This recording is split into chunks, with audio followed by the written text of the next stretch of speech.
Müqəddəs kitabda belə bir ayə var. Bu Yahya müjdəsi 3-cü fəsil 16-cı ayədə gedir. Çünki Allah dünyanı elə sevdi ki, vahid oğlunu verdi. Bunu ona görə etdi ki, ona iman edən hər kəs ölməsin, amma əbədi həyata malik olsun.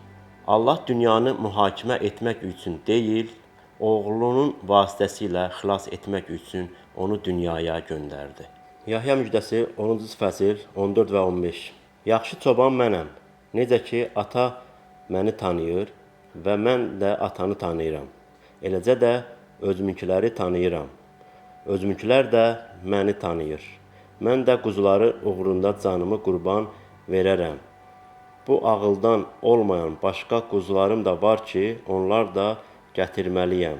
Onlar da səsimi eşidəcək. Beləcə tək sürü və tək çoban olacaq. Davidin Zəburunda məzmur 23-cü 1-dən 4-ə kimi oxumaq istəyirəm. Rəbb mənim çobanımdır, möhtac olmaram.